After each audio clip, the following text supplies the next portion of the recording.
Le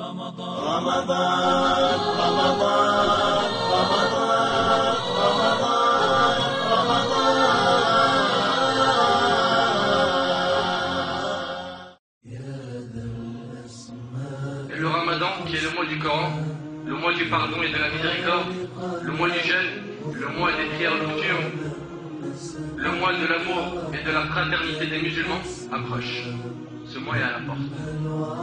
Ce mois dans lequel les portes de l'enfer sont fermées et les portes du paradis ouvertes. Allah Azza wa Jalla nous explique le but de Ramadan dans Sourate Al-Baqarah, Sourate 2, verset 183, en disant يا أيها الذين آمنوا كتب عليكم الصيام كما كتب على الذين من قبلكم لعلكم تتقون. Ô vous qui croyez, c'est un appel aux croyants. Ô vous qui croyez, Allah vous a prescrit le jeûne comme il l'a prescrit aux communautés qui vous ont précédés, afin que vous atteigniez la piété.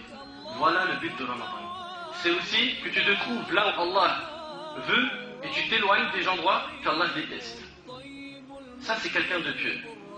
Allah, il aime que tu sois à la mosquée, tu es à la mosquée. Allah déteste que tu vas dans des pubs, chicha, dans des boîtes de nuit, tu n'es pas là-bas. Il s'agit du mois pour lequel on se prépare bien, très très bien. Et pendant ce mois, tu dois être comme tu ne l'as jamais été. Ce mois, je veux que tu sois plus que motivé. Je veux que tu te transformes. Ce mois, c'est le tremplin de la foi. C'est le tremplin du iman. De plus, dans ce mois, il y a une nuit cachée qui vaut mieux que 1000 mois. Il s'agit de la nuit du destin ou de la valeur. Si Allah te fait vivre jusqu'au mois du Ramadan, sache que c'est une grâce de sa part. Donc tu dois être heureux. Tu dois accueillir ce mois avec une joie.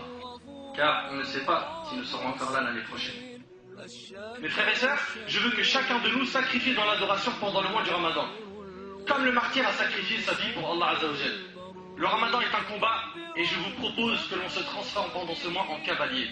Mes frères et sœurs, dans toute bataille, il faut être prêt à faire des sacrifices. Tu ne peux pas gagner dans les deux tableaux. Tu ne peux pas vouloir l'au-delà si tu es encore attaché à ce bas monde. Il faut que tu fasses un choix. Si tu veux l'au-delà, fais des sacrifices. Sacrifie ce bas monde. Sacrifie un peu de ton temps. Sacrifie de ton argent. Sacrifie un peu de tes efforts. Sachez que tout combat a ses pertes. Il ne faut pas avoir peur de perdre une partie de ce bas monde pour l'au-delà. C'est même une victoire si tu sors du Ramadan en étant détaché de ce bas monde. Agissons pendant ce Ramadan et stop pour les paroles en l'air et un grand stop à la flemme et à la paresse. Mes frères et sœurs, c'est l'occasion jamais d'arrêter les péchés. Allah a dit dans Sourate Al-Dhariyat, Sourate 51, verset 50,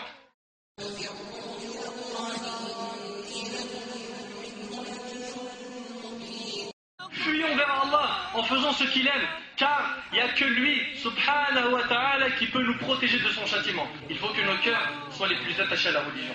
Pendant le Ramadan, je vous rappelle qu'en tant que cavalier, nous allons devoir combattre pendant 30 jours. 30 combats. Ça veut dire qu'on a 30 combats contre soi-même, car le diable est enchaîné. Il n'y a plus de diable pendant le Ramadan. Tu as un seul diable à tuer, c'est celui qui est à l'intérieur de toi-même. Tu as 30 jours pour le mettre KO. Vas-tu le mettre KO dès le premier jour? Dès le 10e jour?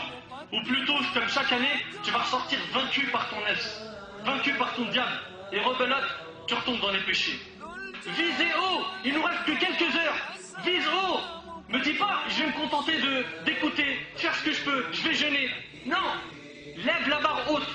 Essaye dès maintenant de prévoir, de faire énormément de bien. Lis le Coran, visite les malades, fais la da'wah, transforme-toi en un instrument utile pour cette communauté.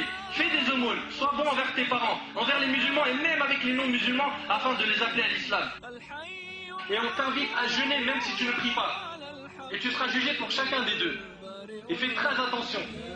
Et ne sois pas bête en disant si je prie pas, ça sert à rien, je jeûne. Fais l'inverse. Dis si je jeûne, Inch'Allah, je vais prier.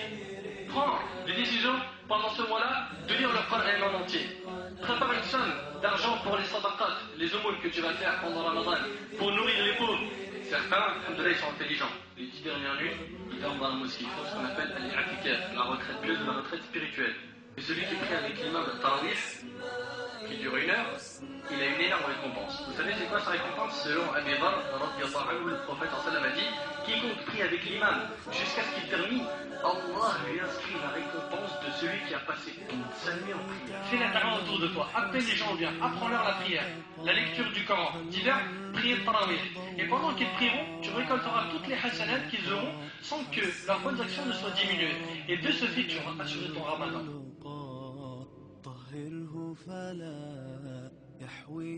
Selon Ibn Abbas, radiyallahu anhu, le prophète sallallahu alayhi wa sallam a dit, une umrah, le petit pèlerinage fait au cours du ramadan, équivaut au grand pèlerinage, un hajj ou un pèlerinage en ma compagnie, rapporté par Bukhari et Muslim. Celui qui fait une umrah pendant le ramadan, c'est comme s'il avait fait le hajj avec le prophète sallallahu alayhi wa sallam. T'imagines un petit peu?